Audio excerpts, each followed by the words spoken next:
Merci Jésus.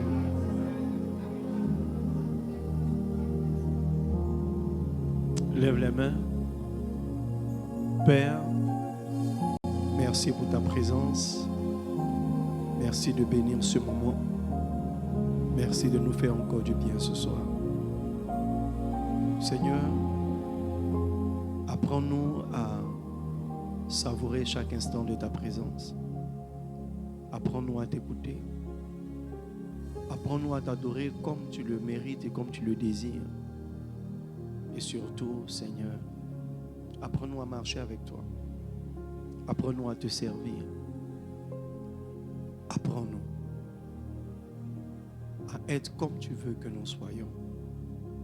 À faire ce que tu veux que nous fassions. Pour la seule gloire de ton nom. Au nom de Jésus. Amen. Acclame fortement le Seigneur. Alléluia. Je crois que le Seigneur mérite mieux que ça.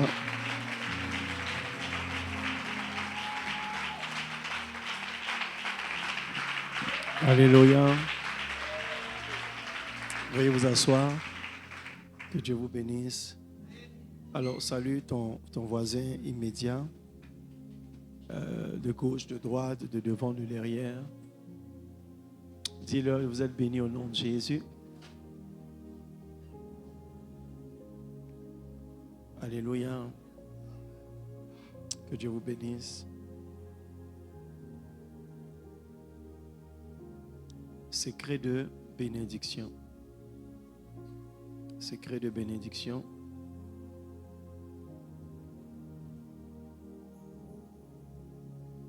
Alors,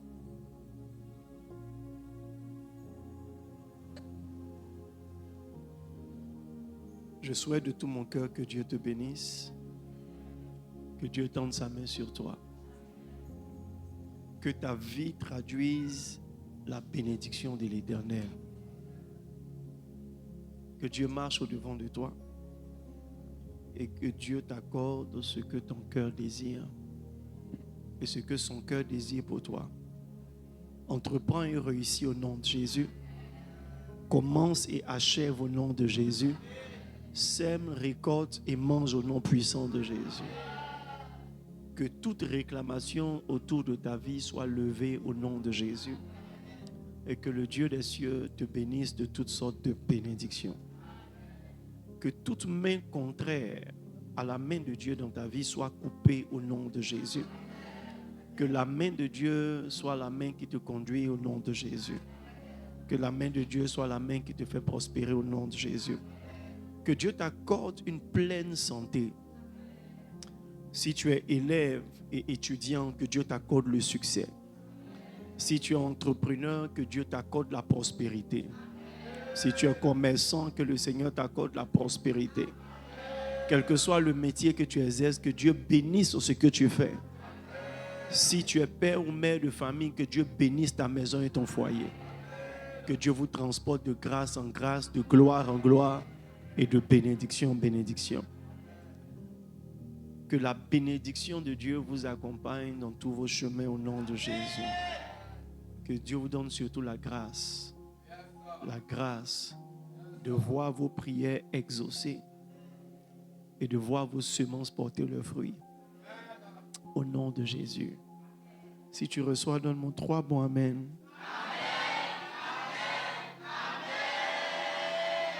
Alléluia. Alors, permettez-moi de récapituler un peu ce que nous avons vu jusque-là en termes de secret de bénédiction. Nous avons vu depuis le commencement que le premier secret de bénédiction, c'était la volonté de Dieu.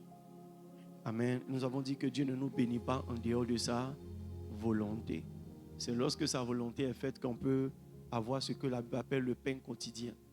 Il dit, notre Père qui es aux cieux, que ton nom soit sanctifié, que ton règne vienne, que ta volonté soit faite sur la terre comme au ciel. Et donne-nous aujourd'hui notre pain de ce jour, notre pain quotidien. Amen. Alors, c'est quand tu es dans la volonté de Dieu que tu peux avoir ton pain quotidien, tu peux être béni et soutenu. Dis à quelqu'un à côté de toi, si tu veux voir Dieu à l'œuvre dans ta vie, sois accro à sa volonté. Sois en phase avec sa volonté. Amen. Et nous avons dit que l'un des objectifs du diable, n'est-ce pas, c'est de nous faire sortir de la volonté de Dieu. Parce que quand nous sommes hors de la volonté de Dieu, il peut faire ce qu'il veut dans nos vies. Amen. Nous avons parlé des vents qui peuvent nous faire sortir de la volonté de Dieu. Nous avons parlé des démons, n'est-ce pas? Nous avons dit que les démons sont comme des vents, des esprits qui manœuvrent pour nous faire sortir de la volonté de Dieu. Nous avons parlé de nos ambitions qui peuvent nous faire sortir de la volonté de Dieu.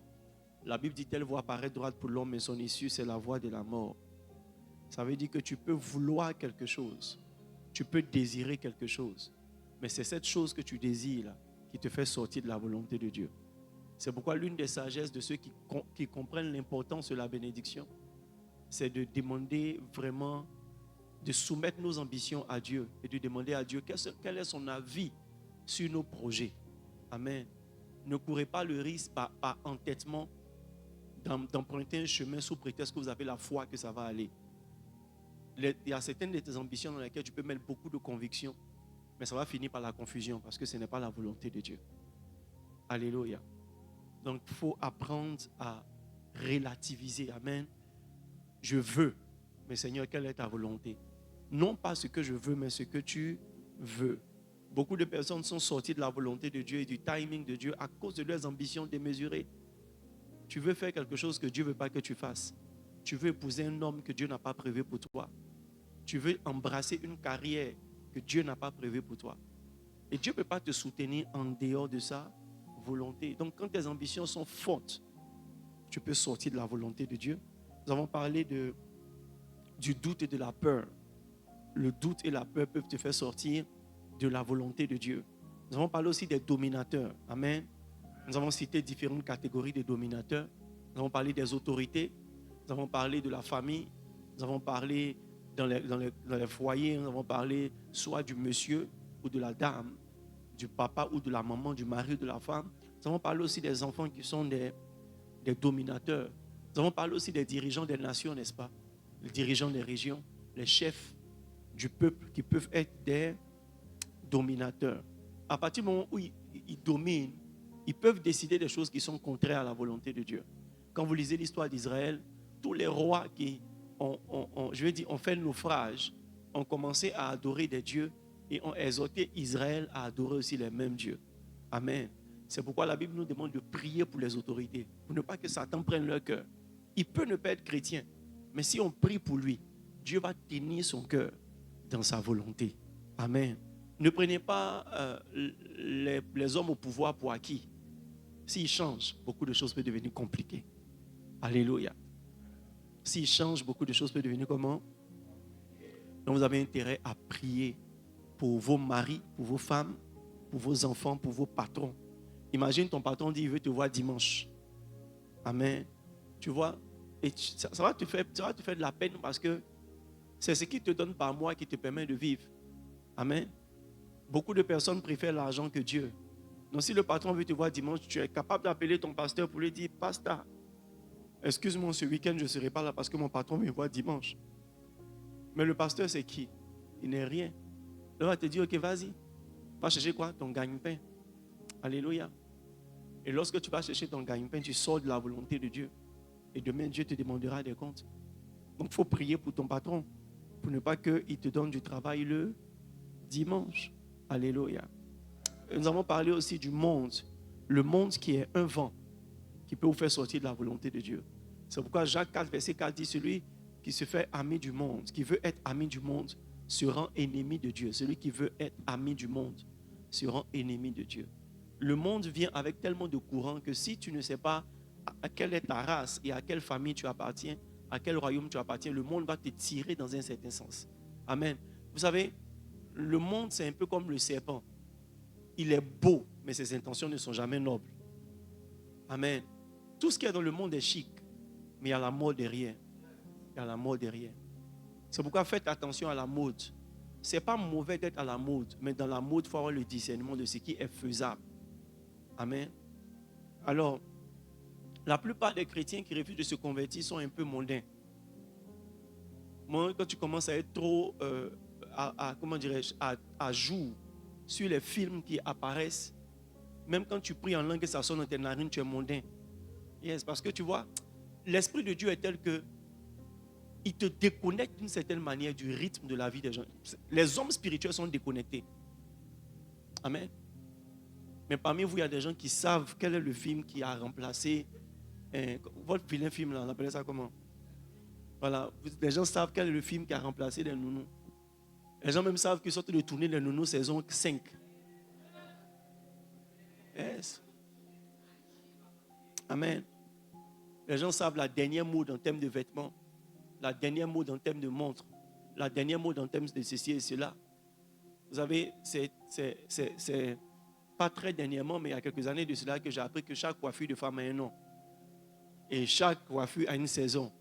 Il y a Makoussi, Rakoussi, Découssu, Belinda, Marima et tout ça. Amen. Mais c'est nous qui ne savons pas, sinon elles les savent.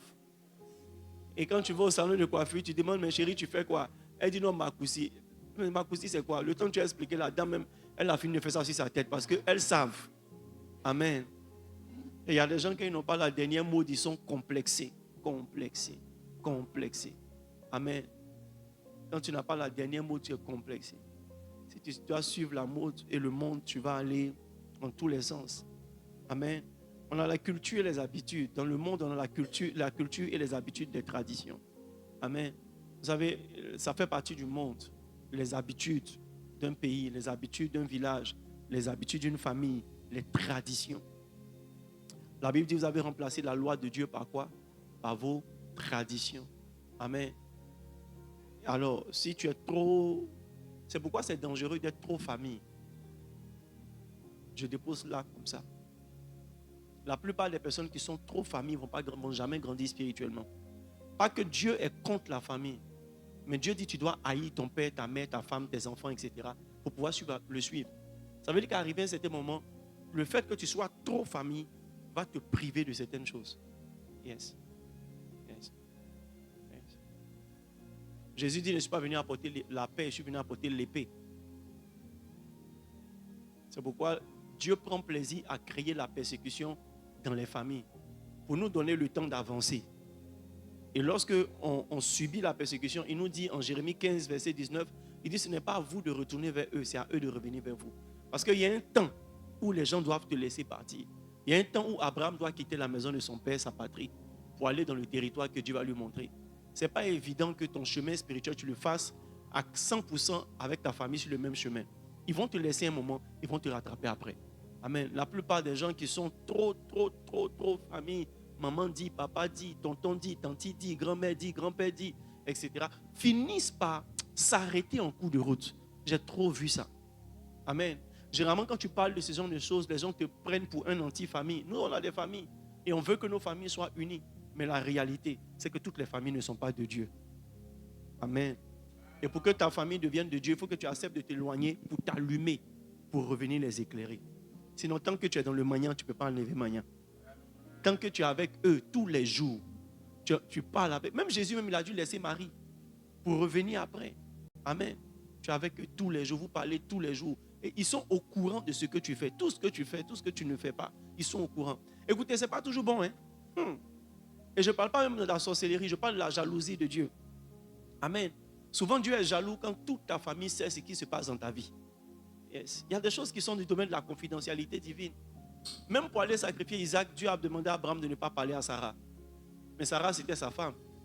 Quelqu'un va me dire, mais la Bible recommande à l'homme de tout dire à sa femme, à la femme de tout dire à son mari. Mais il y a des choses qui sont du secret divin. Amen. Bon, que je continue. On a la mode, n'est-ce pas? Dans le monde, on a la mode et on a la musique. Amen. Arrivé un moment, ce n'est pas normal que tu saches danser toutes les danses du monde. Parce que tu n'as pas appris ça à l'église, en fait. Maintenant, où tu as appris? Ça veut dire que ta fenêtre est ouverte sur le monde et tu apprends ça. Ce n'est pas normal. Amen. Arrivé un moment, il faut accepter d'être démodé. ou bien de créer toi-même tes pas de danse, de créer tes musiques. Un jour, one day, on était en pleine croisade à Yopougon dans les années bissextiles. Très longtemps, amen. On était en train de faire une croisade à Yopougon et dans ce temps, je n'avais pas vraiment de pianiste. Donc, il y avait un gars que je sollicitais, qui m'aimait bien, qui venait nous aider. En pleine louange, il jouait, je ne sais pas c'est quelle chanson on jouait, mais il a joué jusqu'à arriver au moment où il y a les parties où les instrumentistes jouent et puis on danse là. Il joue jusqu'à tu entends.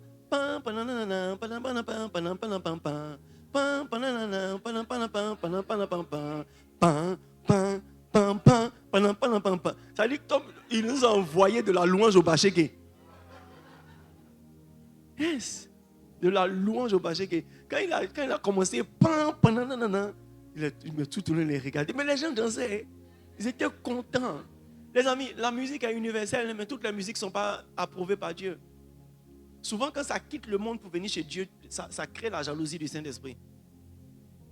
Pourquoi ça ne quitte pas l'église pour aller là-bas? Amen. Donc, ce sont des choses, ce sont des vents, amen, qui peuvent vous faire sortir de la volonté de Dieu. L'une des prières que vous faites tous les jours, c'est Seigneur, je veux être en phase avec ta volonté. Et c'est une prière qu'il faut répéter tout le temps. Quand tu as une grande décision à prendre, Seigneur, que ton règne vienne et que ta volonté soit faite. Si tu dois faire un voyage, que ton règne vienne et que ta volonté soit faite. Dernièrement, je me suis rendu compte que tu ne sauras pas toujours ce qu'il faut faire. Les amis, même quand ça te concerne toi seul, tu ne sauras pas toujours ce qu'il convient de faire. C'est pourquoi, pour nous qui avons confiance en Dieu, le mieux c'est de lui demander, Seigneur, que ta volonté soit faite. Et l'une des découvertes que j'ai faites aussi dernièrement, c'est que Dieu peut nous conduire sans nous parler, si on lui donne la permission. Souvent, Dieu ne nous conduit pas toujours en nous donnant des instructions. Dieu nous conduit souvent en nous imposant des choses. Quand tu dis, Seigneur, que ton règne vienne, que ta volonté soit faite, c'est comme si tout autour de toi s'aligne. Et puis, des choses que tu n'as pas prévues se passent. Alléluia. Amen. Amen. Amen. Aujourd'hui, je faisais un entretien avec un de mes fils et il m'a rendu un témoignage qui m'a édifié. Il m'a dit qu'il devait effectuer un voyage avec un de ses parents et étrangement, il a décidé de ne pas partir et c'est lui qui devait conduire. Amen. Et à un certain moment, son parent l'appelle pour lui dire d'appeler les ambulances parce qu'ils ont fait un accident. Donc, imaginez s'il était parti. C'est lui qui allait faire l'accident, c'est lui qui allait être l'accusé. Et il m'a même dit qu'il y avait eu un mort dans l'accident. Amen. Donc, imaginez, voyez, souvent, la Bible dit, il a mis en nous le désir de l'éternité. C'est-à-dire, Dieu te conduit par un désir. Il peut te conduire aussi en t'enlevant un désir. Amen. Mais le plus important, c'est de prier pour dire, Seigneur, que ton règne vienne, que ta volonté soit faite. Et tu dois dire, Seigneur, rends-moi sensible à ta voix. Rends-moi sensible à ta volonté. Et il est plus facile pour Dieu de conduire les hommes. Lorsque quelqu'un a naturellement un cœur rebelle, il finit par tomber dans les pièges que Dieu voulait lui faire éviter. Mais quand quelqu'un est docile, humble, Dieu peut le retirer. Et arrivé un moment, il peut dire, je vois maintenant d'une manière certaine que Dieu a envoyé son ange pour me délivrer. Amen. Que Dieu te rende docile et Dieu te garde des vents au nom de Jésus. Lève la main droite et dis avec moi, Seigneur, que ton règne vienne et que ta volonté soit faite dans tous les aspects de ma vie. Amen. Alléluia. Et le deuxième secret de bénédiction, nous avons dit c'était quoi? La fidélité. Amen. Nous avons parlé de la fidélité à Dieu. Et la fidélité à Dieu se résumait par adorer Dieu seul, servir Dieu seul, honorer Dieu seul. Alléluia. Nous avons parlé ensuite, toujours dans la fidélité, de la fidélité aux sources. Nous avons parlé des parents biologiques. Nous avons parlé des mentors, des parents professionnels. Et nous avons parlé aussi des tuteurs, n'est-ce pas? Et nous avons parlé aussi des pères spirituels. Nous avons parlé des pères dans la foi. Nous avons parlé des mentors. Et là, nous sommes en train de parler depuis maintenant 2 semaines de être fidèle à son assemblée. L'assemblée est une source de bénédiction. Amen. Je vous ai dit quelque chose que le Saint-Esprit a murmuré dans mon esprit il y a quelque temps de cela, je le disais souvent, mais quand ça vient de Dieu, c'est plus spécial. Il me disait, l'église est spirituelle. Et hier encore, j'étais en train d'écouter un orateur que j'ai découvert dernièrement et qui a la même appétit que moi. Il a les mêmes, je vais dire, il a la même sensibilité que moi, mais lui, c'est un aîné. Et il parle beaucoup de l'église. Donc, quand Dieu me met quelque chose à cœur, pour voir si c'est vrai, je vais souvent écouter ce qu'il dit. Et ça se confirme. Lui aussi, il disait hier que l'église est spirituelle. L'église est très spirituelle. Par la grâce de Dieu, j'ai trouvé son numéro aujourd'hui. Je lui ai envoyé un message pour lui dire merci d'être à jour. Et merci de me bénir par sa sagesse. J'espère que d'ici peu de temps, il va me répondre. Mais l'église est spirituelle. Amen. L'église est spirituelle. L'environnement de l'église est plus que ce que vous pensez. Écoutez, je vous mets au défi. Je vous mets au défi. Arrêtez d'aller à l'église pendant 1 an. Amen. Non, 1 an pour donner le temps au poisson de pourri pour devenir adjuvant. Amen. Quel que soit ton zèle, tu vas rétrograder. Alors que quand tu viens à l'église, peut-être que le pasteur ne te parle pas. Peut-être même que souvent quand il prêche, tu dors. Peut-être même que tout t'énerve. Mais au moins quand tu rentres chez toi, c'est comme si tu as pris du carburant spirituel, ta crainte de Dieu est renouvelée.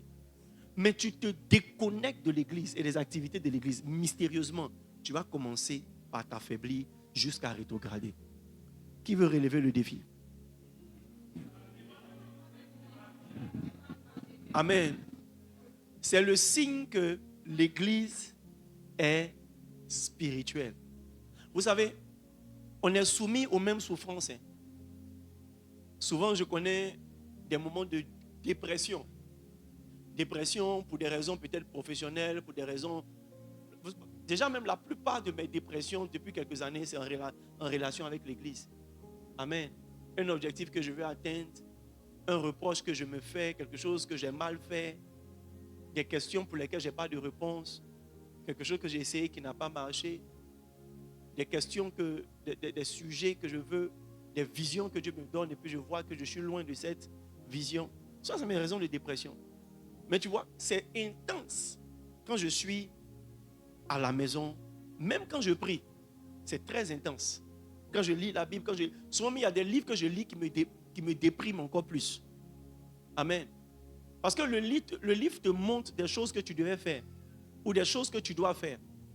Amen. Si les enfants sont un problème, s'il vous plaît, soyez dehors avec vos enfants. Hein? Un jour, ils vont jouir de la présence de Dieu, mais qui ne me dérange pas, s'il vous plaît. Alléluia. Ou bien on va cotiser pour faire une salle pour vous et c'est vous qui allez aménager. Amen.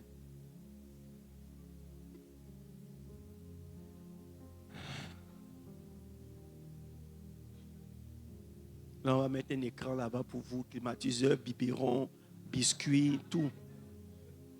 Là, vous allez crier là-bas, vous et vos 15 enfants. Quand ils vont avoir l'âge convenable, ils vont revenir ici.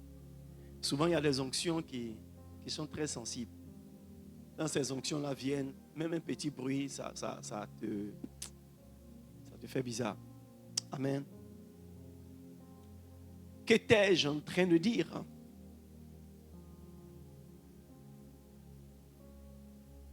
Hein? Mais quand tu arrives à l'église, c'est comme si, même si tu n'as pas prié pour ça, tu retournes à la maison motivé. Moi, ça m'arrive, et c'est pas pour toi, mais pour moi, ça m'arrive. Quand je traverse des moments de grand questionnement, souvent même de grande tristesse, mais une fois que j'arrive à l'église, je ne me rends pas compte à quel moment le Saint-Esprit a enlevé ça de moi. Mais je vais à la maison sans ça. Yes. Les amis, l'église est spirituelle. Tu ne sais pas que c'est dans cette baignade-là que Dieu t'a donné l'intelligence du projet que tu dois avoir. Tu ne sais pas que c'est dans cette atmosphère-là que la lumière dont tu avais besoin pour peaufiner une certaine décision ou un certain projet, c'est donc que ça t'est venu. Juste que tu es habitué à entendre des voix. Non, ce n'est pas la voix. La présence seule fait le travail. Amen. Et l'église n'est pas seulement spirituelle à partir du temple. L'église est spirituelle même dans tout l'environnement de l'église. Amen. Il y a des anges qui montent permanemment, qui sont permanemment dans l'église. Yes. C'est pourquoi c'est bon d'avoir une communauté. Je ne vais pas revenir dessus. Je vous ai montré comment être membre d'une communauté. Et je vous ai montré aussi comment être fidèle d'une église. Hallelujah. Amen. Et toujours dans le domaine de la fidélité, il faut, quand tu es fidèle à l'église, il faut maintenant être fidèle à ton berger. Pas à tes bergers. À ton berger. Alléluia. 1 Corinthiens 4, verset 15, il dit, car quand vous auriez 10 000 maîtres en Christ, vous n'avez cependant pas plusieurs pères, puisque c'est moi qui vous ai engendré en Jésus-Christ par l'évangile. Amen. Vous savez, c'est une sagesse de Dieu que de donner un pasteur à plusieurs et de te donner un pasteur et non plusieurs pasteurs. Alléluia. C'est une sagesse de Dieu. Toute personne qui est née de nouveau a un pasteur. Toute personne qui est née de nouveau doit avoir un pasteur. Vous savez, parce que Dieu n'aime pas palabre.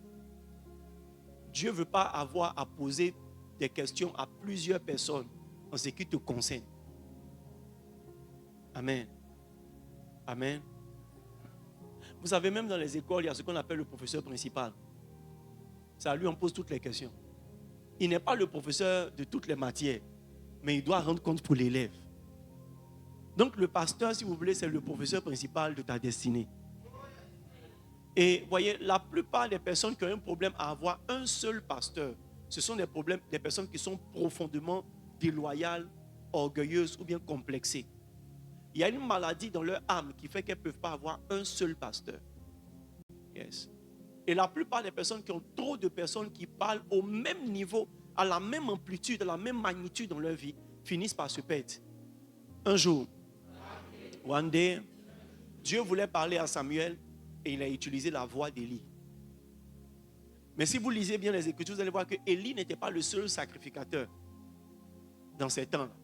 Il y avait aussi les fils d'Élie qui étaient sacrificateurs pendant que Samuel était sacrificateur. Mais pourquoi est-ce que Dieu n'a pas utilisé la voix des fils d'Élie ou des collaborateurs d'Élie? Parce que Élie était le père ou le pasteur que Dieu a donné à Samuel. Lorsque Anne est venue au temple, c'est à Élie qu'elle a confié. Amen. Conduite par le Saint-Esprit. Alors, la Bible dit, faut traiter d'une certaine manière vos conducteurs parce que c'est eux qui vous rendront compte pour vos âmes.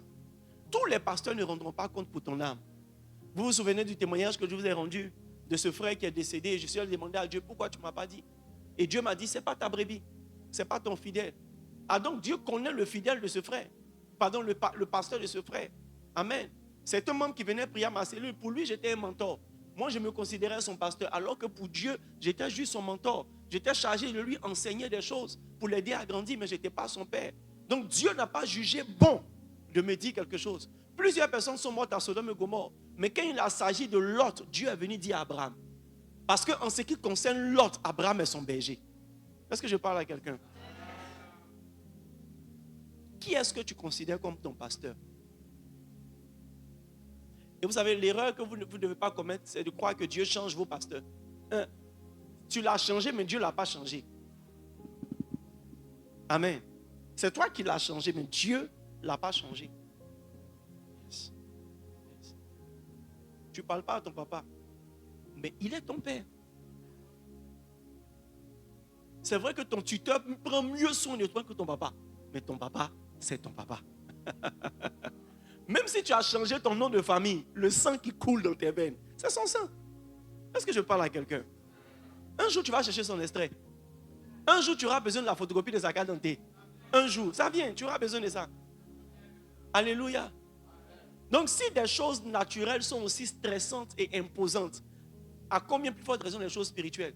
Écoutez, n'écoutez jamais quelqu'un qui vous dit Dieu lui a dit que le temps de ce pasteur est fini dans sa vie. Écoutez, un mentor est saisonnier.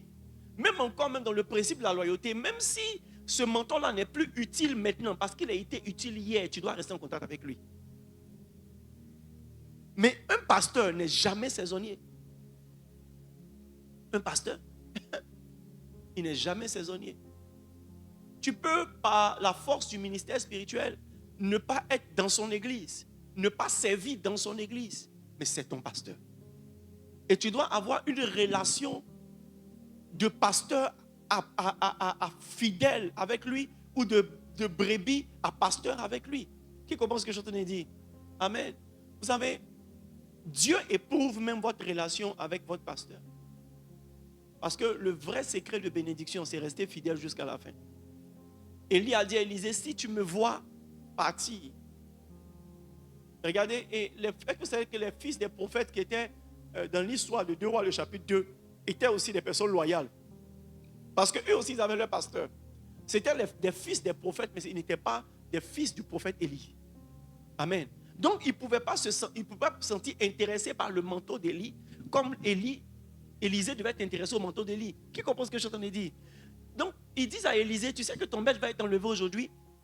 Ça signifie quoi? Tu peux recevoir l'onction, tu dois recevoir le manteau. Élisée leur dit, je sais, taisez-vous. Mais vous voyez que c'est Élisée qui poursuit Élie. Eux, ils sont restés dans leur coin parce qu'ils connaissent leur père. Beaucoup de personnes spirituellement sont perdues parce qu'ils ne connaissent pas leur père. Mes brebis connaissent ma voix. Elles m'entendent et elles me suivent. Tu peux reconnaître ton pasteur par sa voix. Yes, par sa voix. Quel enseignement il te donne? Ce qu'il dit là, est-ce que ça parle à ta destinée? Est-ce que ce qu'il dit arrive? Les amis, j'ai compris qu'il y a quelque chose dans le spirituel qui fait que lorsque un parent maudit son enfant, ça arrive. Un parent bénit aussi son enfant, ça arrive. Maintenant, la même chose spirituellement existe dans ce que quand un pasteur maudit son fidèle, ça arrive. Quand un pasteur aussi maudit, bénit son fidèle, ça arrive. Ce que je veux vous dire, c'est quoi? Si un autre homme de Dieu rentre ici et puis dit, je vous frappe de malédiction, ça ne va pas arriver. Ça ne va pas arriver. Amen. Mais si moi je me tiens derrière cette chair, et puis je dis, je prie que la bénédiction de Dieu soit sur vous, ça va arriver. Quelqu'un s'attendait à l'autre. Non, l'autre là s'est lancé à condition que une malédiction sans cause, elle est sans effet. Donc c'est lancé, mais il y a quelque chose derrière. Amen. Non, j'annule pas pour le moment. Ça doit travailler. Bishop a dit on protège l'église par la malédiction. Vous savez, il a construit en Akazo, là où on fait les conférences chaque année. Quand il a construit, il a fait graver sur un mur une malédiction. Yes. Il a dit que si jamais il lui arrivait quelque chose, que celui qui allait être en charge de son campus décide d'en faire une université où on enseigne la loi, on enseigne les mathématiques, on enseigne ce qu'on enseigne dans les autres universités, que lui soit maudit, que ses enfants soient maudits. C'est-à-dire qu'il a mis une grande malédiction de sorte à ce que personne ne peut prier même pour que Bishop Dag meure et puis lui il va prendre pour transformer ça en université séculière. On protège l'église par la malédiction.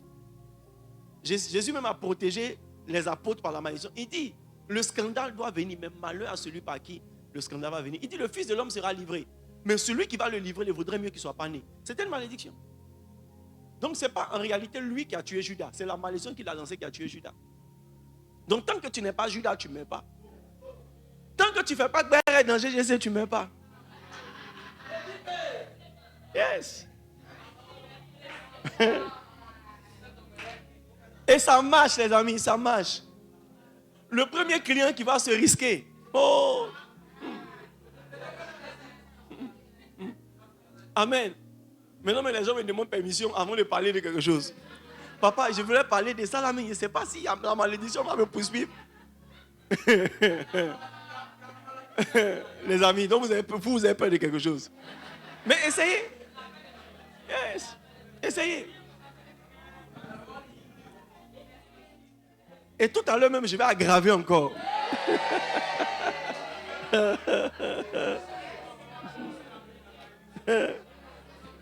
Yes. Là où la malédiction ne fonctionnera pas, c'est quand toi, tu vas te mettre à genoux pour parler à Dieu. C'est-à-dire que tu critiques la personne devant Dieu. Ou bien tu parles de la situation à Dieu. Mais s'il y a une personne entre toi et toi, tu seras maudit. Tes enfants seront maudits d'une maladie que vous ne pouvez pas expliquer. La mort qui va vous frapper, là, ça, il n'aura pas de nom. On va faire examen, on ne va jamais trouver la maladie. Les amis, c'est l'une des rares malédictions, mon cœur dessus comme ça. Et puis je médite chaque jour sur les phrases que j'ai dites. Et puis je saute les voir s'il ne peut pas faire saison 2.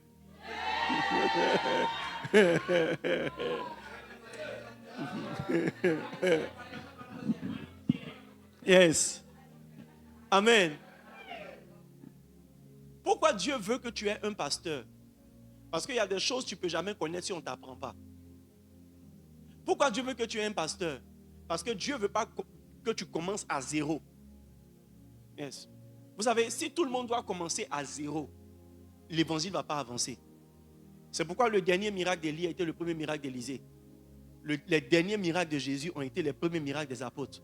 Yes. Ce qui était un peu mystérieux et compliqué pour Jésus était très facile pour les apôtres. La résurrection des morts était très facile pour eux.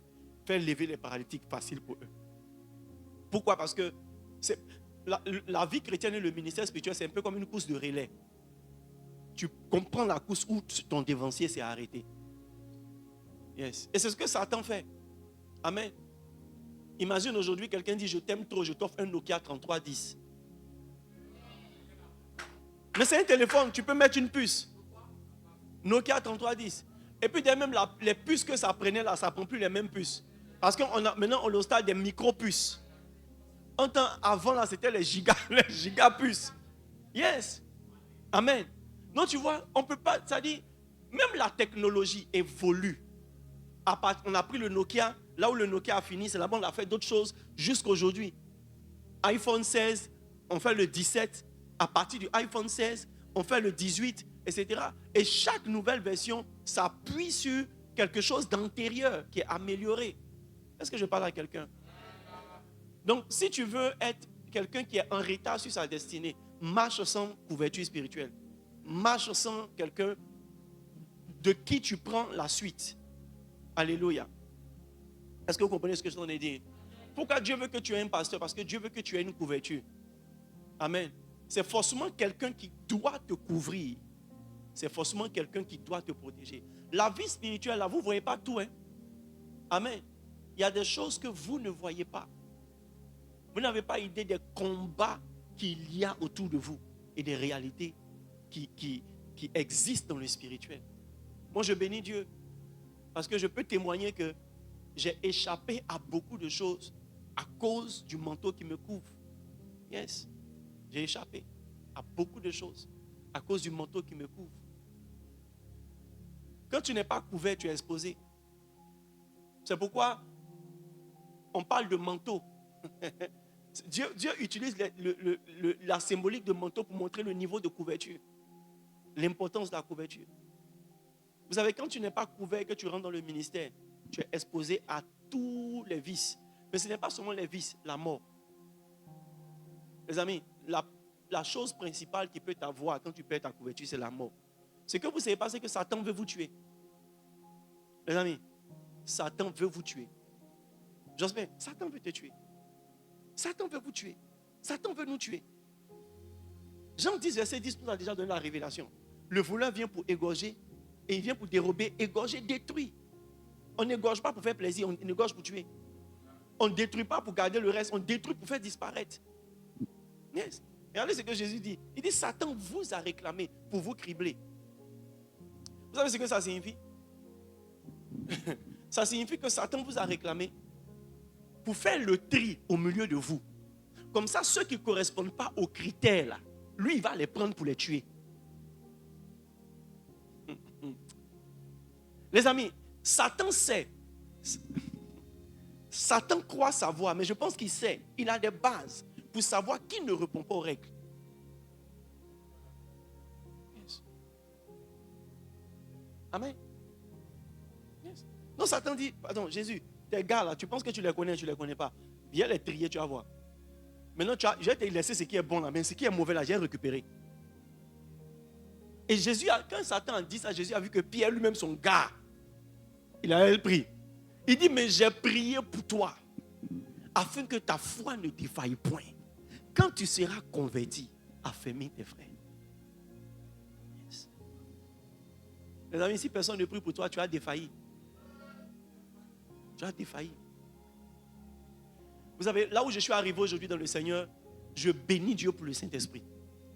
Ah, je bénis Dieu. Je bénis Dieu. Et je bénis Dieu. Je bénis Dieu. Ce n'était pas parce que peut-être quelqu'un priait dans le secret, ou même Dieu m'a aimé, je ne serais pas arrivé là où je suis arrivé. Est-ce que vous savez le nombre de personnes qui sont converties en septembre 99, qui sont restées chrétiens jusqu'à aujourd'hui?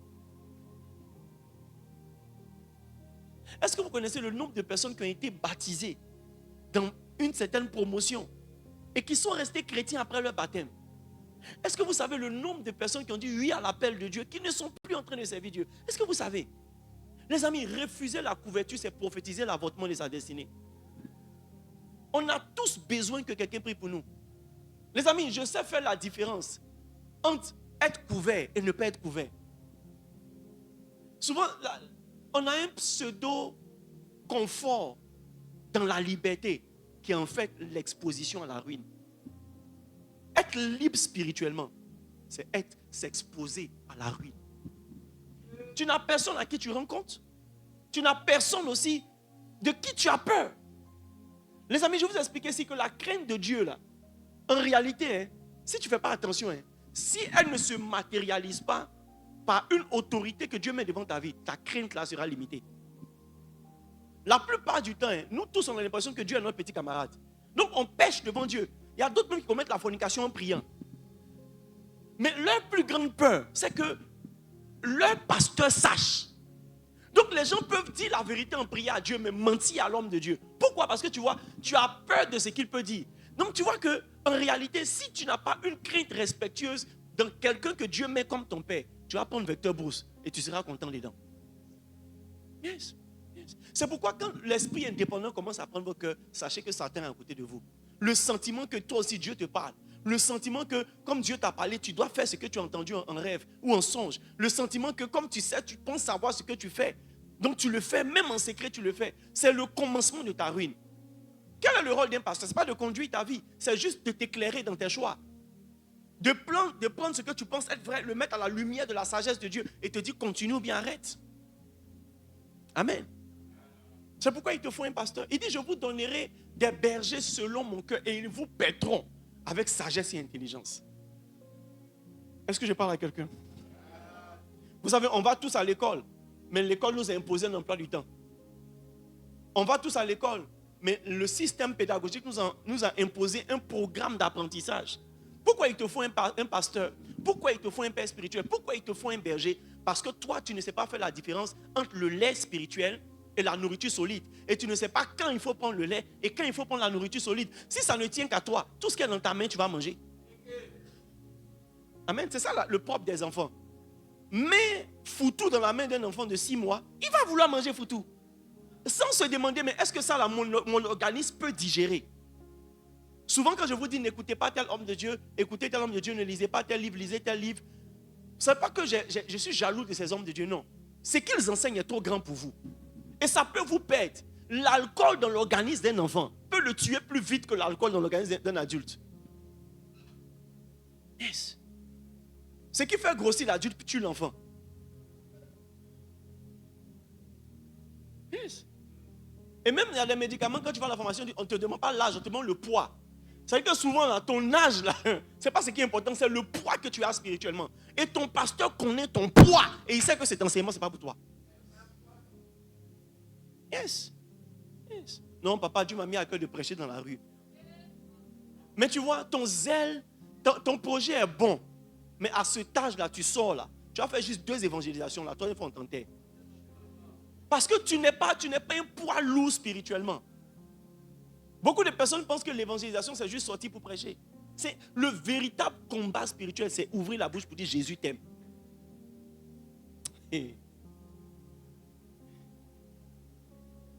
Tu sais, moi, depuis que je suis au GGC, on ne m'a jamais donné le micro pour prêcher. Alors que Dieu m'a dit, le jour où il m'a appelé, tu es un prédicateur des nations, tu es un pasteur des nations. Et je pense que le vieux n'a pas compris mon appel. Donc, je vais commencer à faire mon ministère. Et puis, par la grâce de Dieu, je pourrais faire, parce que je sens la pression dans mon cœur.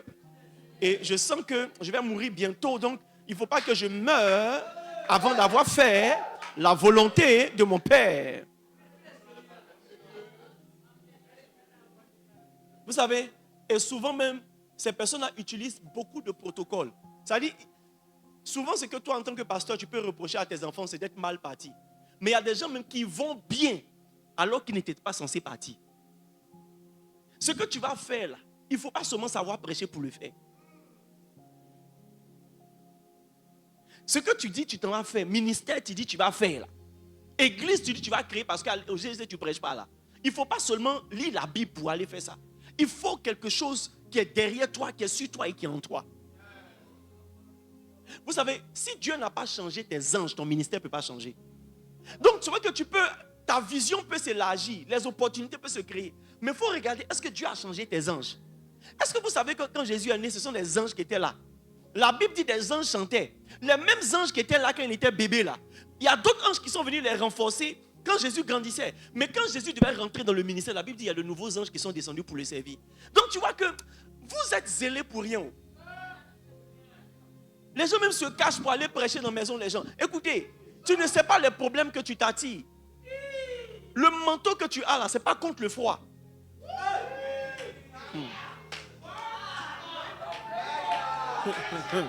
C'est pas contre le froid. Et tu t'es aventuré dans un endroit très froid. Tu as prêché par la miséricorde de Dieu. Les malades sont guéris. La famille a été édifiée. Il y a même des témoignages. Mais le problème, le manteau que tu as ne peut pas te protéger des démons froids qui attaquent la famille. Et tu vois qu'après cette famille-là, tu ne te retrouves plus. Il y a beaucoup de personnes aujourd'hui qui ont des problèmes qu'ils ne devaient pas avoir. Parce que vous êtes empressés d'imposer les mains alors que vous n'avez pas atteint l'âge d'imposer les mains. Mais tu vois, comme tu penses que tu es arrivé et tu ne consultes plus avant de faire des choses, tu es livré à toi-même. Pourquoi Dieu te donne un pasteur? C'est pour ta protection. David dit quand un ours ou un loup ou un lion vient prendre mes brebis, je les poursuis, je les rattrape. Toi, quand tu es en train de te perdre, qui te poursuit spirituellement? Qui poursuit les démons qui veulent t'attraper pour te rattraper? Écoutez, il y a des prières qu'on fait pour vous, même quand vous êtes toclobella, qui font que vous revenez à la raison. Dernièrement, j'ai découvert que souvent, ce n'est pas parler. Vous savez, vous n'écoutez pas. Donc, j'ai découvert que ce n'est pas parler qui vous aide, c'est prier pour vous qui vous aide. Les amis, c'est nous qui croyons que vous nous écoutez. Vous ne nous écoutez pas. Mais pourquoi malgré le fait que tu n'écoutes pas, tu trouves toujours le chemin pour revenir dans le Seigneur? Parce que quelqu'un prie. Maintenant, enlève cette couverture de ta vie. Enlève. Par ton orgueil, par ton indiscipline, par ta déloyauté, par ton esprit indépendant, enlève cette couverture. Yes. Yes. Yes. Yes. Je vais vous poser une question. Est-ce que vous ne vous êtes pas rendu compte que c'est ce que vous faites hors de la connaissance, hors des yeux de votre pasteur qui est marqué par le sceau du péché? Toutes les fois où le diable vous fait tomber, là, il vous cache les yeux de votre pasteur. C'est ce que vous faites dans le secret. Pas dans le secret de Dieu parce que Dieu sait. Mais dans le secret de votre pasteur. C'est ça qui vous rend malade spirituellement. Souvent le fait même qu'il le sache là, même si c'est une bêtise, ça met quelque chose en toi. C'est comme si ça te donne la force malgré la tentation de dire non. Mais quand tu te résous que tu ne diras pas, tu n'exposeras pas ton cœur, les pires des vices t'arrivent, le pire de malheur t'arrive, les pires des erreurs t'arrivent. Souvent dire à son pasteur, c'est une prière. Je vais vous dire quelque chose. Non, je ne vous dis pas, vous êtes encore des enfants. Souvent dire à son pasteur, c'est une prière. Ah, bon, j'ai telle chose à faire, je vais en parler à papa. Une fois que tu n'en parles, souvent, mais il ne te dit rien de bon. Souvent même, comme à mes habitudes, j'ai prié, je te dis, j'ai prié. Ou bien que Dieu soit avec toi. Mais étrangement, après cette phrase-là, toi-même, tu vois que tu es en train de découvrir ce qu'il faut faire. Souvent dit, là. Moi, j'ai fait le constat. Tous ceux qui m'ont dit ne sont plus tombés dans leur faiblesse. C'est ceux qui m'ont jamais dit qui mangent la poussière. Tous ceux qui m'ont dit, papa, ces temps-ci là, voici ce qui ne va pas. Le fait que tu as eu le courage de me dire, ça te donne la force de ne plus retomber dedans. C'est étrange. Pas parce que la force vient de moi, mais la force vient de Dieu. Et ta connexion est ton salut. Pourquoi Dieu ne te donne pas beaucoup de pasteurs? Parce que beaucoup de personnes, dans leur désordre personnel, veulent accuser plusieurs hommes de Dieu de leurs erreurs. Donc quand tu viens ici et que l'homme de Dieu te dit ne fais pas, et que l'autre homme de Dieu t'a dit fais, que tu fais, que ça est bizarre, tu dis il y a quelqu'un qui t'a dit de faire. Tu veux pouvoir vivre à ton propre rythme. Une seule personne ne t'arrange pas. Pourquoi certaines personnes n'ont pas un seul pasteur? Parce que tu n'as confiance en personne. La plupart des personnes qui n'ont confiance en personne consultent beaucoup de personnes. Yes. Yes. Parmi vous ici, je sais qui parle à qui avant de venir me parler, ou qui demande conseil à qui après m'avoir demandé conseil. Mais ça me montre ton niveau de confiance en moi. Yes. Yes. J'avais besoin d'un certain conseil. J'ai appelé mon frère, le pasteur Yann Diati. Quand il a fini de me donner un conseil, il dit, je ferai exactement ce que tu as dit. Alors que j'ai le numéro des révérends, j'ai mon ami pasteur Abel, j'ai beaucoup d'hommes de Dieu à qui je peux appeler pour la même situation, pour le même conseil. Je ne les ai plus appelés. Pourquoi? Parce que j'ai décidé que ce qui sort de sa bouche, c'est ce que Dieu voulait me dire. Plus tu consultes les gens, tu montes ton niveau de confiance en celui que tu as consulté. J'ai vu papa m'a dit de ne pas faire, mais toi, qu'est-ce que tu en penses? Ça veut dire quoi? Et souvent, ils ne disent pas, j'ai vu papa. Hein. Souvent, ils disent, non, j'ai tel projet. Ils ne te disent pas, ils ont vu il y a 4 personnes. Et pour eux, ils cherchent la confirmation. Ils ne cherchent pas la confirmation. Ils cherchent l'élément qui va les faire désobéir à l'instruction de base. Pourquoi des gens dans l'église ne croient pas en la loyauté? Parce qu'ils écoutent d'autres personnes qui attaquent la loyauté. Yes. Il paraît qu'on ne mange pas l'ananas et lait. Il paraît qu'on ne mange pas anacade aussi et lait. Il y a des choses qui ne se mélangent pas. Amen. Il y a des choses qui ne se mélangent pas. Amen. Lorsque Dieu vous donne un pasteur, battez-vous pour être fidèle. C'est votre source de bénédiction. 1 Chronique 20, il dit, confiez-vous en l'Éternel, vous serez affermis. Confiez-vous en ses prophètes et vous allez prospérer. Amen.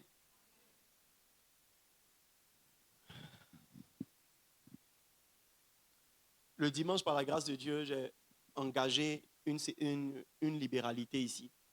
Et j'ai dit, le signe que je demande à Dieu, c'est que certaines personnes reçoivent au moins le double de ce qu'ils ont semé. Dieu m'a exaucé. J'ai reçu au moins 4 ou 5 témoignages comme ça de ce genre.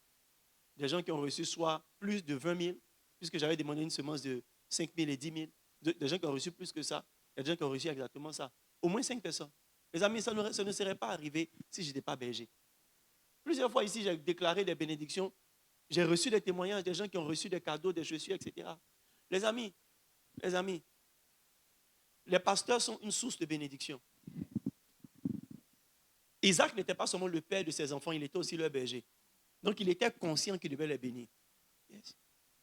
Je suis de plus en plus conscient que Dieu a mis dans mes mamelles le lait pour vous nourrir. Je suis de plus en plus conscient que Dieu a mis dans ma bouche les bénédictions qui vont vous accompagner. C'est pourquoi, vous voyez, je me lasse pas de vous bénir. J'essaie de m'exercer à vous bénir même avant même mon message. Pourquoi? Parce que, vous voyez, vous ne serez jamais ce que une voix autorisée n'a pas déclaré que vous serez. C'est trop difficile d'être seul. C'est trop difficile d'y arriver seul. Il faut que quelqu'un parle. Il faut qu'une parole marche au-devant de toi. Il dit, j'entendais la voix de l'Éternel qui marchait. Il faut qu'une voix marche au-devant de toi. Quelqu'un dise des paroles sur ta vie. Amen. C'est le rôle d'un pasteur. Amen. Ok. Beaucoup de personnes ici, malheureusement, entendent mais n'écoutent pas. écoutent mais ne prennent pas au sérieux. Vous savez, moi je crois, et ça, le bishop Oyedepo l'a dit parce que Yann Diati l'a repris, et je le crois aujourd'hui, qu'il y a des démons qui sont envoyés spécialement pour séparer les pères et les fils et pour rendre dur à recevoir le message des pères. Ça fait que souvent même, je peux vous dire quelque chose, vous allez recevoir difficilement. Mais quand quelqu'un d'autre va venir dire la même chose, vous allez recevoir. C'est spirituel. C'est spirituel. Ce n'est pas seulement la familiarité, il y a des démons qui combattent ça. Parce que les instructions qui vont t'aider à devenir se trouvent dans la bouche d'une seule personne. Yes. Yes. Plus ton téléphone est sophistiqué, tu ne peux pas utiliser n'importe quel chargeur pour le charger. Yes. Chargeur d'Adjami, ça ne peut pas charger. Oui. C'est parce que tu n'as pas bon téléphone que ce qu'il dit là, tu réagis. Reçois bon téléphone au nom de Jésus. C'est là que tu as commencé à acheter les chargeurs 30 000, 40 000. Yes. Yes. Les amis, dernièrement, mon MacBook a commencé à avoir un petit problème. Un MacBook, c'est un ordinateur Apple. Et il y a comme une bande qui avait commencé à apparaître. Donc, j'ai demandé à quelqu'un qui s'y connaît. Il dit, papa, quand c'est comme ça, ça veut dire que le courant qui rentre n'est pas bon. C'est que tu n'as pas pris le chargeur original. Effectivement, le chargeur original que j'avais, je l'ai donné à maman parce que c'est la seule chose qui peut charger son téléphone. Et il m'a coûté près de 40 000. Donc, quand je lui ai donné, j'ai eu une opportunité d'un chargeur à 10 000. C'est la même forme, les mêmes câbles. Mais aujourd'hui, c'est en train de gâter mon ordinateur. Les amis,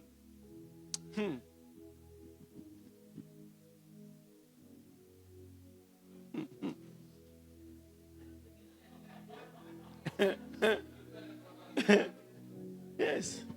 Quand tu mets sa main en charge, mais le courant qui rentre, c'est un courant gâté. Quand il t'impose les mains, tu tombes. Mais l'onction qui rentre en toi, c'est une onction gâtée. Les amis, l'original, l'original, c'est-à-dire ce que Dieu a préparé pour toi. Sois loyal à ça.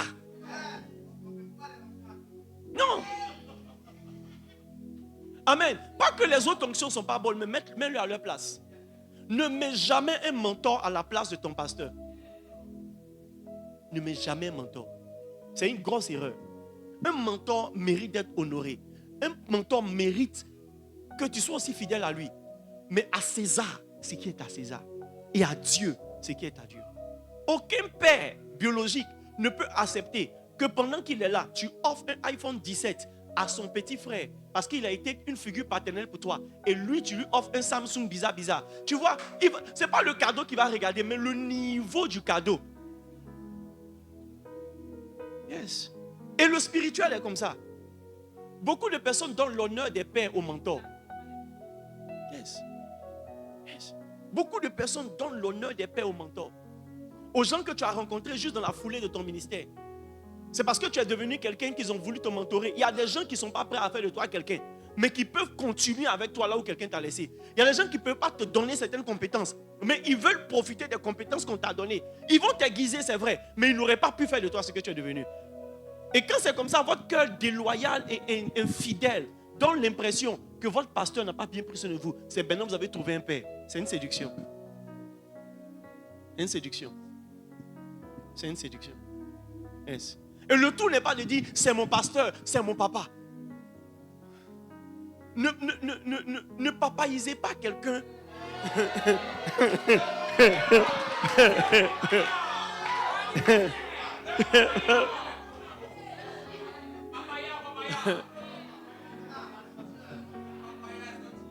Ne papaisez pas quelqu'un que votre cœur ne ressent pas, papa. Je vous dis, écoutez, je vous dis la vérité. Et c'est la séduction de l'église dans ces temps de la fin. Vous appelez papa des gens que votre cœur ne ressent pas, papa. Ce qui fait d'un pasteur votre père, c'est votre attitude envers lui. C'est pas ce que vous, comment vous l'appelez. Yes. Yes. Yes. Yes. Yes. Beaucoup d'entre vous m'appelez papa. Mais peu d'entre vous me traitent papa. Et je peux faire la différence. Pas par rapport à leur comportement. Vous savez, le cœur de l'homme est tortueux par-dessus tout. Il n'y a pas pire hypocrite que l'homme. Parmi vous, il n'y a pas quelqu'un qui est qui est sans hypocrisie. Et ça, c'est... Moi-même, je suis hypocrite, mais je ne suis pas le premier de classe. Je suis le dernier. Amen. Il y a des endroits où on n'est pas premier. Amen. Amen. Yes. Tu vois, par quoi est-ce que je vois le niveau d'attachement, le niveau de considération de quelqu'un? C'est comment est-ce que Dieu valide cette personne et soutient la personne. Quand tu vois l'esprit qui marche avec toi marcher avec quelqu'un, ça veut dire que la personne a un cœur que Dieu a vu. Il y a des choses qui ne s'obtiennent pas par la prière, des choses qui s'obtiennent par la qualité du cœur. Il y a des choses qu'on ne force pas. Non, non, tu peux être dans l'église de quelqu'un, mais ce n'est pas ton père. En fait, Dieu veut qu'il soit ton père, mais tu ne l'as pas encore reçu comme ton père. C'est pourquoi Dieu dit en Malachie, il dit, si je suis votre père, où est mon honneur? Ça veut dire qu'il y a une possibilité qu'il soit votre père, mais vous ne le traitez pas en père. C'est la raison pour laquelle un certain niveau de grâce n'est pas dans votre vie.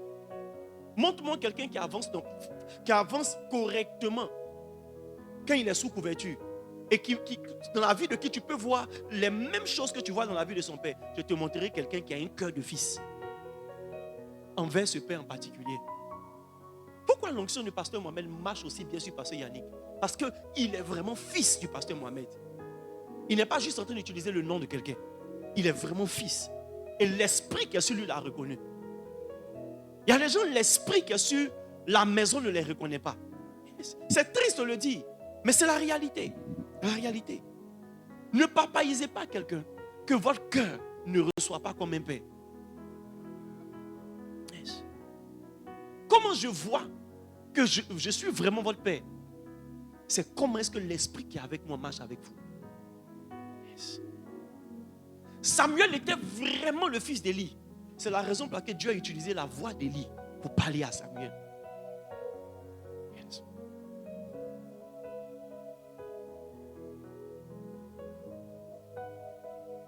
Yes.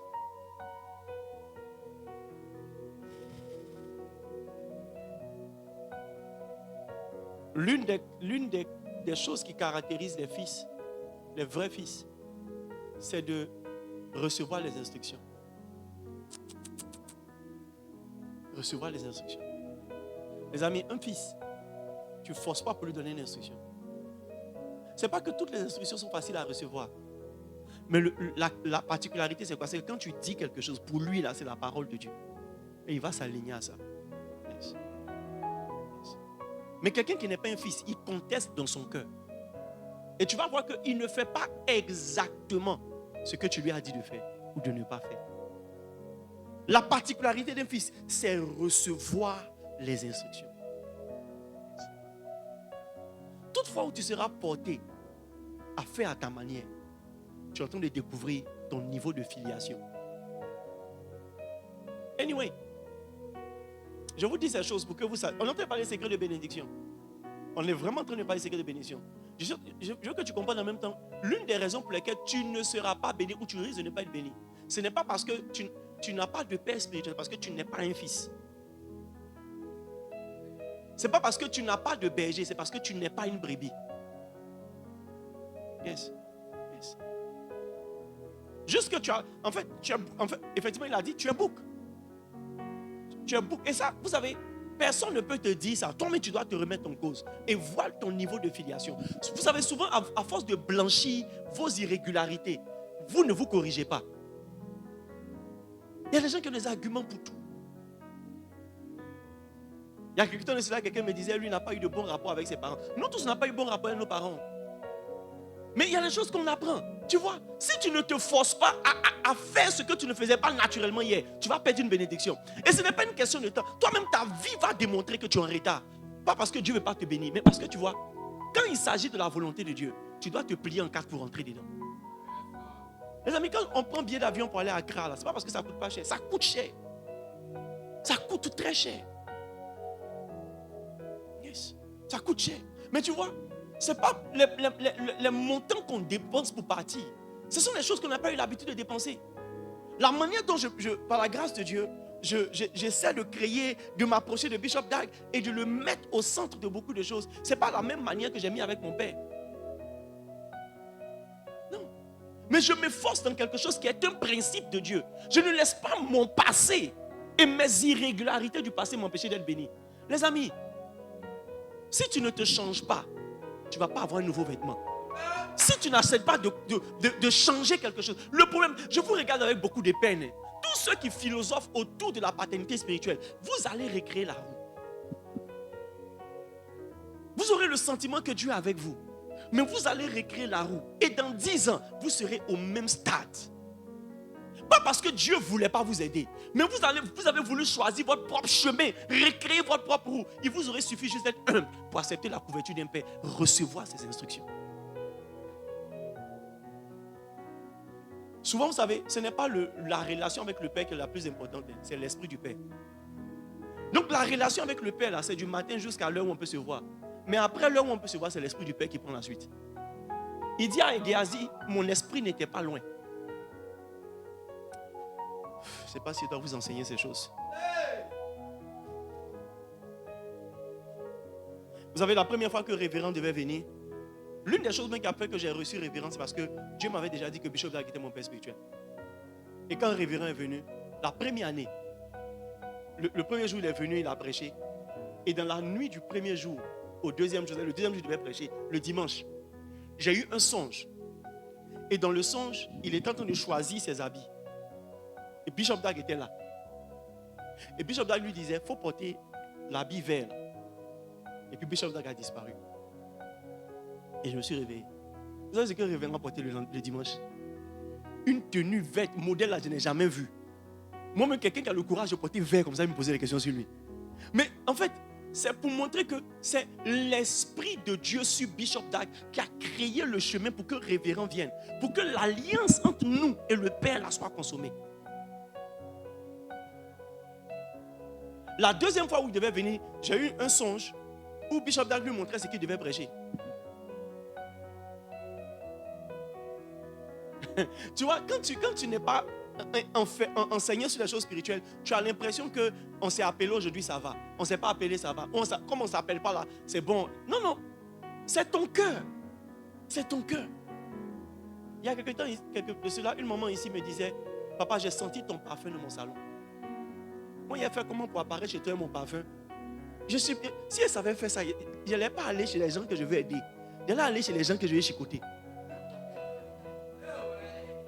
Il y a trop de gens dans cette église que je veux chicoter.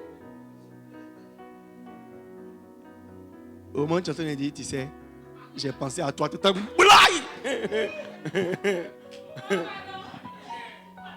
Au moment où on doit jeûner, les 3 jours de jeûne, ou bien les vendredis, et puis tu prends le gaba et taper sur ta bouche.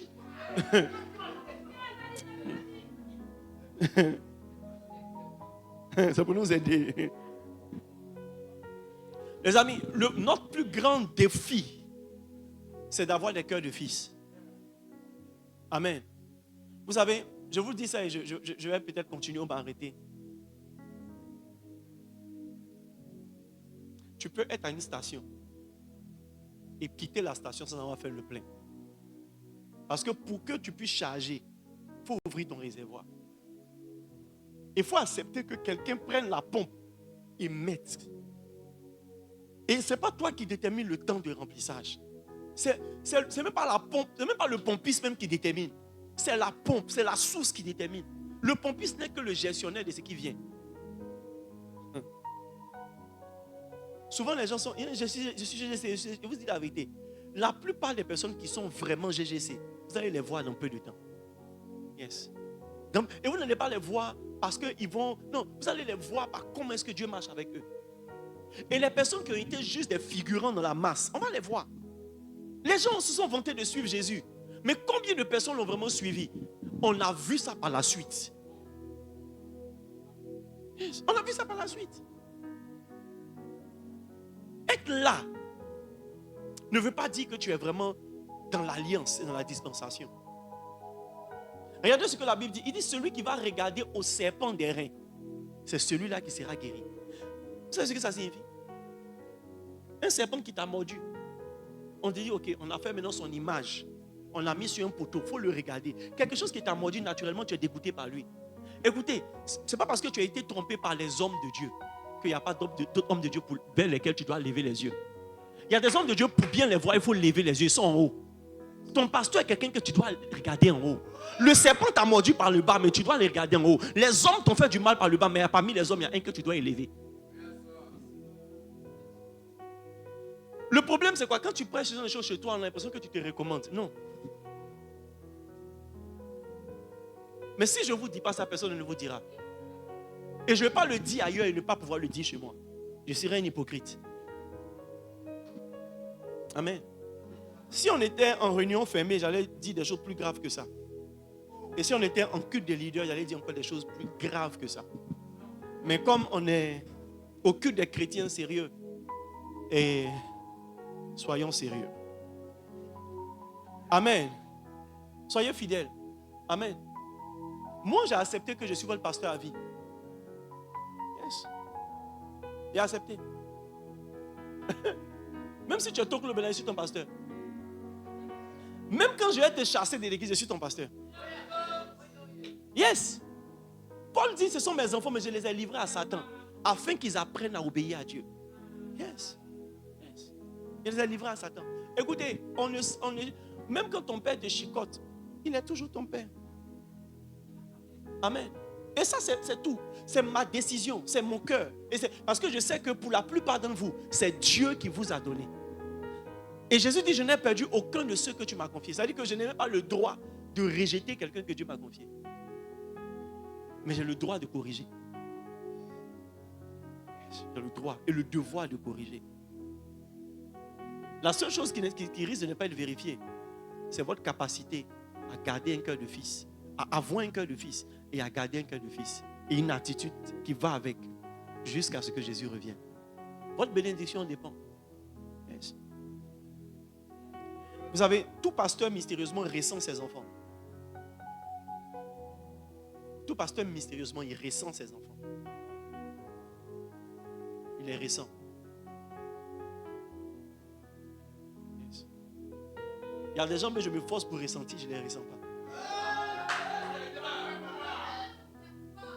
Et ce n'est pas parce que, tu vois, c'est pas parce que vous n'êtes pas censé être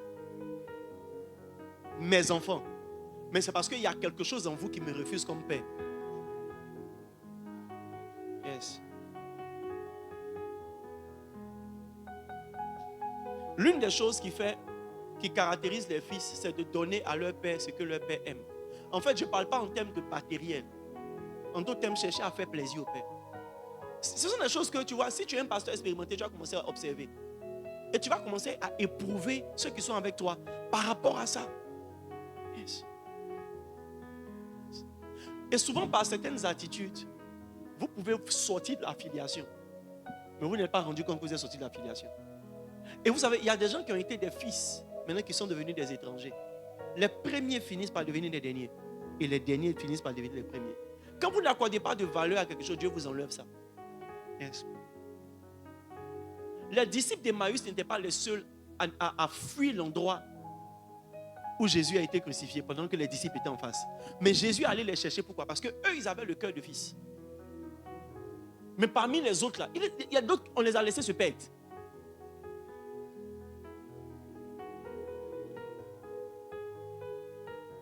Si tu n'as pas ce niveau, d'abord, tu ne sais pas qui est ton pasteur. Et tu n'as pas le cœur de fils envers ton pasteur. Ce qui va se passer, c'est que tu vas te priver d'une raison de bénédiction. Ta vie sera compliquée. Les amis, vous savez ce que ça fait de ne pas avoir quelqu'un à qui tu parles. Quelqu'un sur les épaules de qui tu peux pleurer. Vous savez, l'une de mes plus grandes souffrances, en ce qui concerne ma relation avec mon père biologique, à cause de beaucoup de situations depuis mon appel jusqu'à aujourd'hui, j'ai été pratiquement seul. Mais vous savez, les chapitres de ma vie qui auraient été plus faciles si j'avais mon père à côté de moi. Tu es obligé d'être un homme sans avoir les épaules d'homme sur lesquelles tu peux pleurer. Vous ne savez pas ce que ça signifie. Écoutez, peut-être que toi tu as perdu ton papa, tu as perdu ta maman. Moi j'ai vécu ça. Ça dit, je n'ai pas perdu parce qu'ils sont morts, j'ai perdu parce que je ne pouvais pas compter sur eux. Encore, je bénis Dieu pour ma mère qui a toujours été là pour moi. Yes. Spirituellement parlant, tu n'as pas quelqu'un à qui tu peux dire la vérité et le regarder dans les yeux. Et puis, sentir dans ton cœur qu'il ne te juge pas. Même s'il est en colère, il ne te juge pas, il va t'aider. Il va t'aider. C'est ce que ça signifie. Il y a tellement d'erreurs dans ma marche chrétienne que j'aurais pu éviter si seulement j'avais cette figure. C'est pourquoi aujourd'hui, dans ma relation avec Bishop Dag, je ne vais pas être loin. Je ne vais pas être loin. Je suis en train de progressivement d'atteindre le stade où je peux payer mon billet d'avion pour lui dire, papa, ça fait 2 mois que je n'ai pas prié. Je ne sais plus comment lire la Bible. Ou bien c'est temps-ci d'avoir. Tu vois, pas parce que Dieu n'aide pas. Mais souvent le temps, Dieu va te parler là. Tu as entendu d'autres voix. Souvent même tu ne sais pas quelle est la voix de Dieu dans tout ce que tu entends. Les amis, c'est parce que vous n'êtes pas spirituel que vous n'avez pas quelqu'un que vous consultez. Un jour, j'ai cherché la voix de Dieu. Et Dieu merci, l'une des personnes que Dieu utilise beaucoup pour confirmer ou bien pour m'orienter, c'est Pasteur Yannick. Je l'ai appelé, j'ai dit, mon frère, si jamais tu entends de moi quelque chose, s'il te plaît, aide-moi. Si jamais tu vois que j'ai pris un chemin qui n'est pas le chemin de Dieu, s'il te plaît, aide-moi. Ne me laisse pas, même si je ne te sollicite pas, aide-moi. Yes. Et je le disais au téléphone, j'avais les larmes aux yeux. Lui aussi m'a dit, mon frère, pareil, on vient de loin. Si jamais tu entends que je t'en ai fait quelque chose que Dieu n'a pour pas, aide-moi. Tu sais ce que ça signifie d'avoir quelqu'un que tu peux regarder comme un garant. Ah. Moi, quand je dis je vous regarde et je vous vois ne pas être en train de progresser pour certains et en train de vous embouber dans la bêtise pour d'autres, j'ai compassion. Je me remets en cause et me dis, est-ce que j'ai été ce père, ce pasteur accessible? Mais il n'y a rien de moi qui vous a rejeté. J'ai été là. Mais ce qui est étrange, c'est quoi?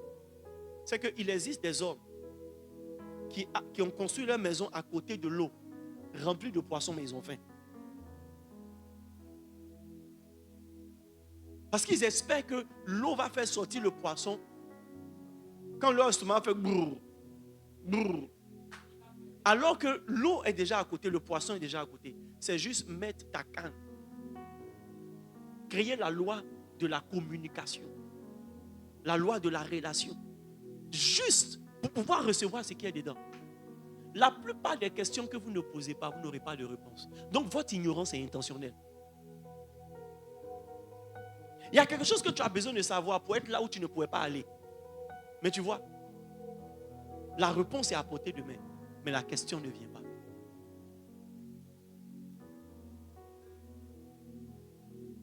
Vous nous gaspillez. Hein? Pour vous qui me suivez en direct, vous gaspillez vos pasteurs. Vous gaspillez vos pères spirituels. Les amis, l'une des personnes qu'on gaspille, nous les pasteurs en Côte d'Ivoire ici, c'est le révérend Bénédictus. Quand tu as 1 minute avec le révérend, tiens, tu ne sais pas si il a une bibliothèque humaine ou bien église là. Dieu a créé église. Non, Dieu l'a créé puis il a créé église après.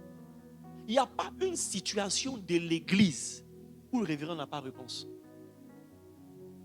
Lorsque il est rentré, on a été en contact la première fois, son frère Richard m'a dit, Bishop, la meilleure manière de tirer profit de mon frère, c'est de lui poser question. Il connaît chose.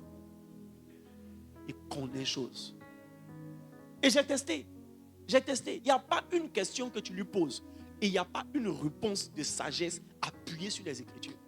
Mais tu vois, on s'assoit avec lui, on va manger, on va causer, souvent même on prend l'avion ensemble, il est loin. Mais tu vois, voici quelqu'un qui peut te faire gagner 10 ans. Yes.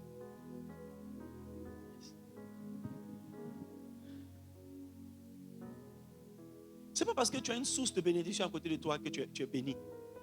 C'est ta connexion à la source là qui te bénit. Est-ce qu'il y a un autre langage dans lequel je peux parler pour que les gens la comprennent? Souvent, il y a des femmes, leur mari est béni. Il est ouin, mais elles dorment à côté de lui et elles se réveillent comme des femmes qui sont possédées. Alors, il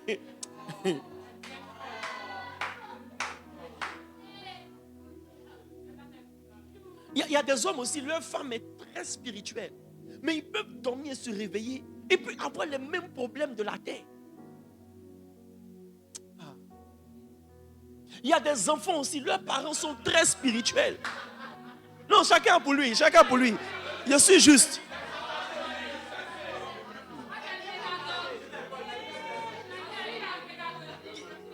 Écoutez, il y a des parents, il y a des enfants, leurs parents sont très spirituels, mais ils ne voient pas. Et tu vois qu'ils cherchent ailleurs. Et vous savez, souvent, pour nous garder de l'orgueil, il y a beaucoup d'expériences desquelles on ne parle pas. Souvent, c'est ceux qui ont vécu là, qui doivent vous rendre ces genres de témoignages. Yes. Tu ne connaîtras jamais ton pasteur jusqu'à ce que quelqu'un qui le connaît mieux que toi vienne te rendre témoignage de ce qu'il a fait. C'est ça aussi l'un des pièges de la familiarité. La familiarité rend quelqu'un d'extraordinaire ordinaire à tes yeux. Et quand tu vois quelqu'un d'extraordinaire ordinaire à tes yeux, tes expériences avec lui sont ordinaires.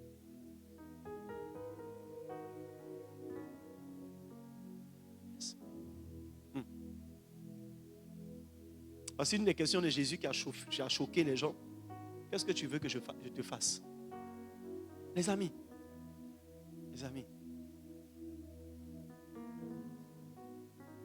Paul dit à ses disciples, je suis pressé de venir vers vous pour vous communiquer des dons spirituels. Ça fait combien d'années tu pries pour des dons? Lui, il n'a pas besoin de prier pour ça. Il peut te communiquer, il peut partager. Tu es en train de chercher le don de la voyance. Lui, il peut te donner sans prier.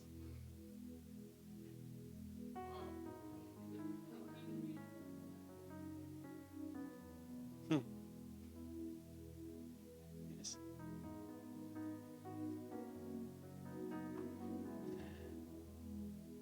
C'est vrai que tu vois, quand tu rentres dans une banque, le caissier n'a pas l'argent. Ton gestionnaire n'a pas l'argent. Mais l'argent dont tu as besoin, ils peuvent te donner. C'est étrange. Il y a des gens qui sont gestionnaires des choses desquelles ils ne jouissent pas encore.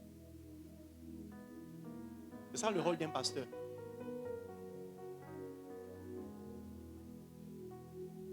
Yes.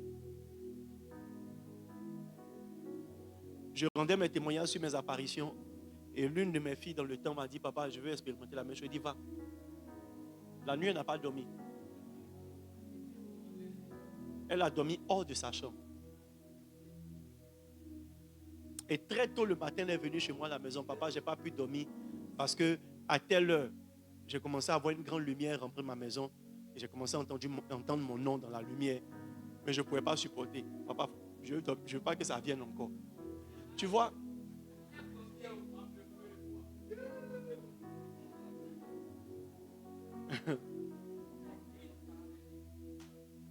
J'espère bien.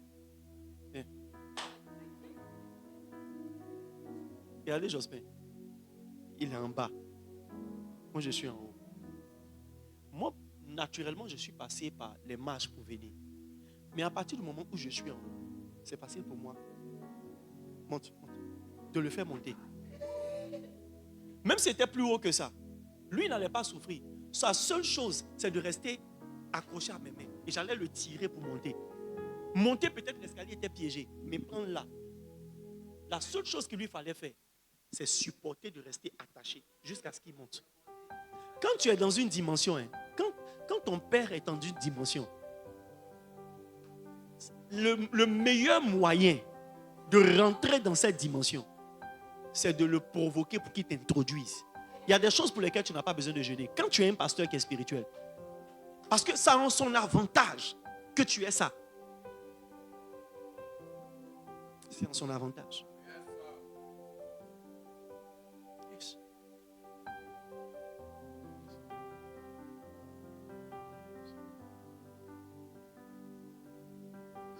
Vous aimez la souffrance?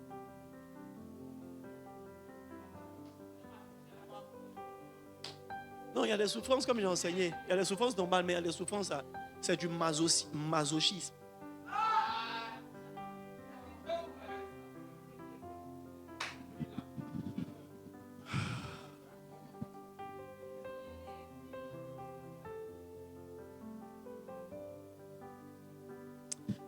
Quand Élisée a dit à Géasi, va te laver dans l'eau, l'eau n'était pas spirituelle. Mais l'instruction d'Élisée a fait qu'un ange est descendu dans l'eau.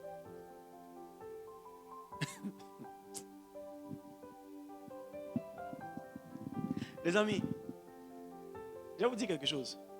Cet endroit-là n'a pas été choisi par Dieu. Dieu a accepté cet endroit parce que moi je suis venu là.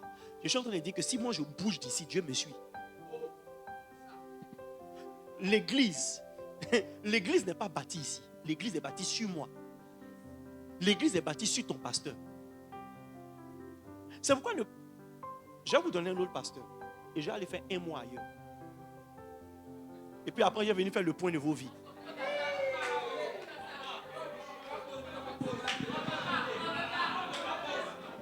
Laissez-moi vous aider. Écoutez, ce que je vous dis là, j'essaie de peser mes mots pour vous enseigner ça. Parce que si vous n'êtes pas spirituel, vous avez l'impression que je suis en train de vous enseigner quelque chose de contraire. Toi-même, ta propre maison, lave, arrange tout et voyage pendant 2 semaines. Quand tu reviens, tu as l'impression que tu es dans une maison en ruine.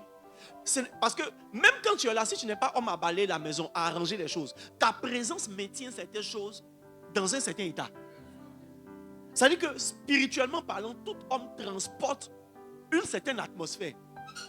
Maintenant, cette atmosphère, ce n'est pas parce que Dieu est avec lui, c'est parce qu'il est homme. Maintenant, imagine un homme de Dieu, que Dieu établit conditionnellement, c'est-à-dire intentionnellement dans une saison pour faire quelque chose. Quand Dieu te donne un pasteur, si tu le gaspilles juste en venant t'asseoir pour demander conseil par rapport à demain, après-demain. Parce que le pasteur n'est pas seulement un conseiller, c'est une source spirituelle. Il dit, je veux être avec vous pour vous communiquer des choses spirituelles. Quand je vois les gens qui ne sont pas spirituels du tout, je vois des gens qui ne savent pas pourquoi Dieu leur donne un pasteur. Est-ce que tu sais que l'entreprise que tu veux créer, il te faut un certain niveau spirituel? Au moins de discernement.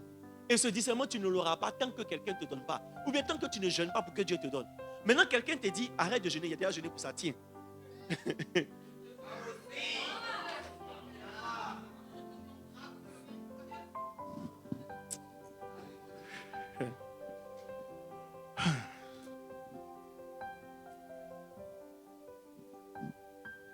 Les amis, votre manière d'être fils attire ou repousse l'esprit qui a été envoyé pour vous aider.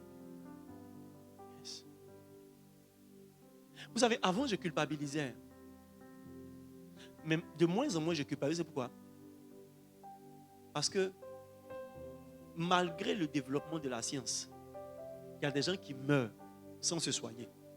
Le problème n'est pas que la science n'est pas disponible, il n'y a pas de médicaments. Le problème, c'est le refus de se soigner. C'est ça qui a fait que la personne est morte. Et quand tu vas à l'hôpital, s'il était venu plus tôt, c'est vrai qu'il y a des maladies incurables, des maladies difficiles. Mais tu vois, pour les maladies qu'on peut traiter, tu ne dois pas laisser s'aggraver. Juste que tu ne viens pas à l'hôpital. Tu ne viens pas à l'hôpital.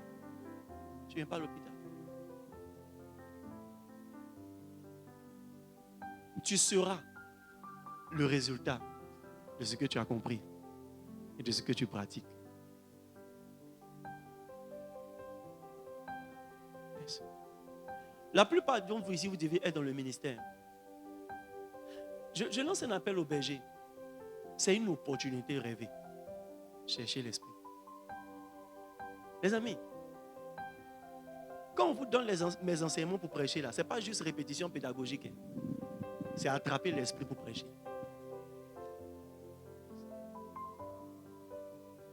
Quand vous serez grand, je vous parlerai de certaines choses.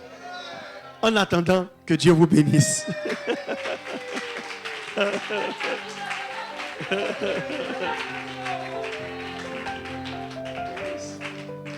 Les amis, que Dieu vous aide. Les amis, ne laissez jamais Satan vous faire croire que c'est l'insécurité qui fait que votre pasteur vous demande d'être fidèle, d'être loyal ou de l'écouter lui. Ce n'est pas l'insécurité. C'est pour ta propre sécurité. Votre manière de suivre montre déjà ce que vous allez devenir ou ce que vous n'allez pas devenir. De tout mon cœur, mon souhait pour vous, c'est que vous soyez bénis. Les bons païens ont leur marabout. Et souvent, ils n'ont pas beaucoup de marabouts. Les bons païens, ils ont leur marabout. Un bon chrétien. On a le même Seigneur. Nous tous, on sait où le carburant de la Côte d'Ivoire quitte, c'est à la scie. Mais on ne va pas charger à la scie. On charge dans les stations que la scie approvisionne.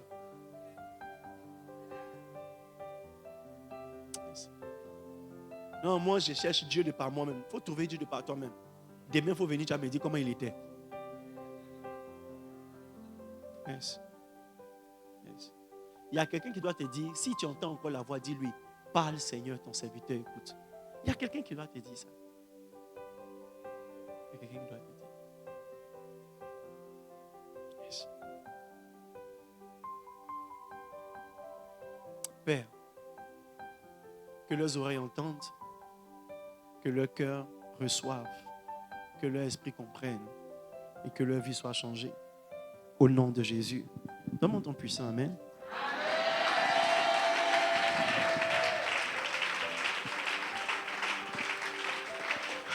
Alors, si tu as ta dîme, viens devant. Tu as une dîme, viens devant.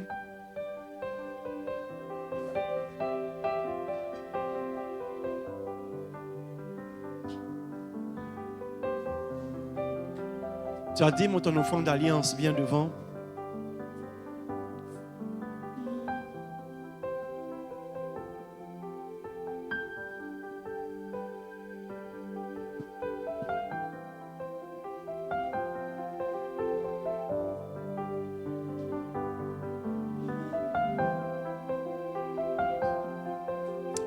Lève ta dîme et ton offrande d'alliance, nous prions le Seigneur. Je vois une grâce pour la prospérité. J'espère juste que vous croyez.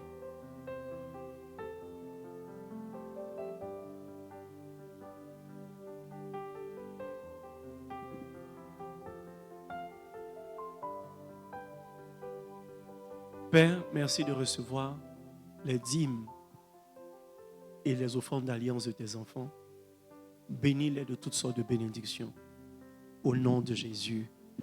Amen. Viens déposer ta dîme et ton offrande d'alliance.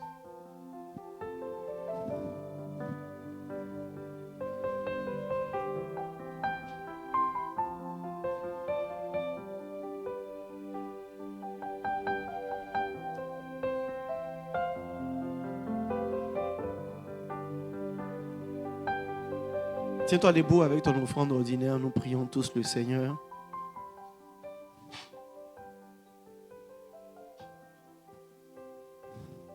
Je crois que Dieu t'a donné quelque chose pour lui.